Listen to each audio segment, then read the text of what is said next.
ఏపీలో అసలు ప్రభుత్వం ఉందా? పరిపాలన ఏమైనా బాగుందా?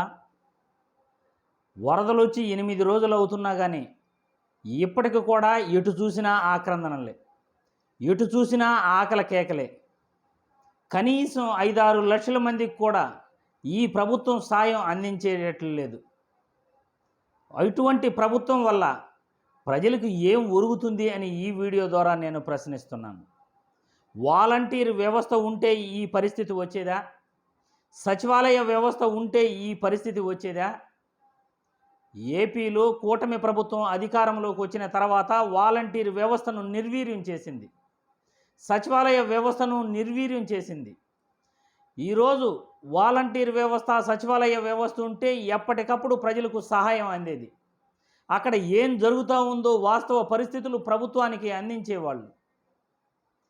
ప్రభుత్వం చేసిన తప్పిదం వల్ల చంద్రబాబు నాయుడు తన ఇంటిని కాపాడుకోవడానికి ఆగస్టు 28వ తేదీ భారీ వరదలు వస్తాయి అని అధికారులు సూచించినప్పటికీ నిర్లక్ష్యంతో వెలగలేరు గేట్లు ఎత్తివేయటం వల్ల బుడమేరుతో విజయవాడ పూర్తిగా మునిగిపోయే పరిస్థితి. 5-6 లక్షల మంది జనజీవనం పూర్తిగా స్తంభించిపోయింది. పక్కన శవాలు పెట్టుకుని వాళ్ళు 3 రోజులు ఆడ కాలం గడిపారు అంటే ఎంత హృదయ విదారకర సంఘటన ప్రతి ఒక్కరూ కూడా అర్థం చేసుకోవచ్చు.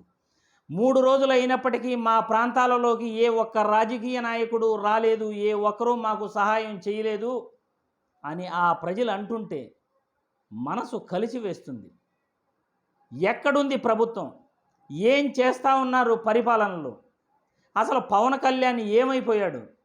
చంద్రబాబు అనునిత్యం కూడా అక్కడ తిరుగుతూ ఎందుకు అధికారులకు పనిలో ఆటంకం కలిగిస్తున్నాడు? ఒక ముఖ్యమంత్రి పదే సమీక్షలు పెట్టి అధికారులతో కాలక్షేపణ చేయటం వల్ల అక్కడ పూర్తిగా వ్యవస్థ నిర్వీర్యం అవుతుంది. ఈయనతో పాటు అధికారులు ప్రోటోకాల్ పాటించాల్సి వస్తుంది. ఇప్పటికి కూడా వరద ప్రాంతాలలో కనీసం తిండి కూడా వాళ్ళకు దొరకటం లేదు, మంచినీరు అందటం లేదు, పిల్లలకు పాల ప్యాకెట్లు అందటం లేదు. ఎక్కడ చూసినా నీళ్లతో ఆ ప్రాంతం అస్తవ్యస్తమైపోయి మొదటి గ్రౌండ్ ఫ్లోర్లో ఉన్న వాళ్ళందరూ కూడా అవస్థలు పడుతుంటే, ఫస్ట్ ఫ్లోర్లో ఉన్న వాళ్ళకి నీళ్లు లేక తిండి లేక వాళ్ళు అవస్థలు పడుతుంటే, పూర్తిగా వరద ప్రాంతంలో కొట్టుమిట్టాడుతూ ఇప్పటికి కూడా సాయం అందక ప్రజలు ఎంత కష్టాలు పడుతున్నారో అర్థం చేసుకునే నాదుడెవరు అని ఈ వీడియో ద్వారా ప్రశ్నిస్తున్నాను. ఇటువంటి ప్రభుత్వానిక ఓట్లేసి గెలిపించి మళ్ళీ కోరి తెచ్చుకుంది? గతంలో ఎప్పుడైనా ఇటువంటి సంఘటనలు జరిగాయా అని ప్రజలందరినీ కూడా నేను ప్రశ్నిస్తున్నాను.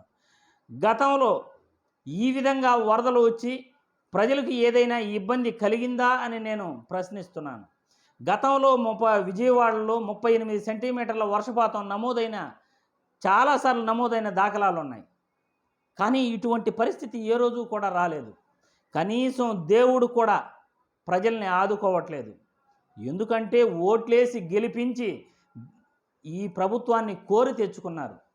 ఒక మంచి ప్రభుత్వాన్ని జగన్మోహన్ రెడ్డి పేద ప్రజలకు డబ్బు అందిస్తూ, పిల్లకాయలకు ఫీజు రీయింబర్స్మెంట్ అందిస్తూ, ప్రభుత్వ బడులు నాడు నేడు కార్యక్రమంతో బాగు చేసి రాష్ట్రానికి 5 ఓడరేవులు, ఫిషింగ్ హార్బర్లు, 10 ఫిషింగ్ హార్బర్లు, 6 ల్యాండ్ సెంటర్లు, ఇలా ఇన్ని తెచ్చి కూడా అడ్వర్టైజ్మెంట్ ఇచ్చుకోలేని పరిస్థితిలో జగన్మోహన్ రెడ్డి ఆ రోజు ఏది గొప్పగా చెప్పుకోలేదు. మొన్న శ్రీ సిటీలో చంద్రబాబు ఓపెన్ చేసిన కంపెనీలన్నీ జగన్మోహన్ రెడ్డి తెచ్చినట్టువే. ఆయన ఏ రోజు నేను కంపెనీలు తెచ్చాను అని ఆర్భాటం చేసుకోలేదు. ఈ ప్రభుత్వానికి చంద్రబాబు నాయుడుకు ఆర్భాటం, ఫోటోలు పిచ్చి తప్ప పరిపాలన ఎక్కడ కూడా కనిపించట్లేదు. వరద ప్రాంతాలలో ప్రజల్ని తక్షణమే ఆదుకోండి, సహాయ చర్యలు చేయండి. వరద ప్రాంతాలలో లోపలికి వెళ్ళి పరీక్షించండి. ఇప్పటి కూడా ప్రజలకు నీరు అందట్లేదు, వాళ్ళకి తిండి దొరకట్లేదు. ఆ ప్రాంత ప్రజలను వెంటనే ఆదుకోండి అని ఈ వీడియో ద్వారా ప్రభుత్వానికి విజ్ఞప్తి చేస్తున్నాను. పూర్తిగా విఫలమైన ఏపీ కూటమి నాయకులను ఇకనైనా మీరు అధికారులతో చర్చించి ఎలాంటి సహాయ చర్యలు చేయాలో తెలుసుకోండి. మీకు తెలియకపోతే విపక్షాలను కలుపుకుని పోండి.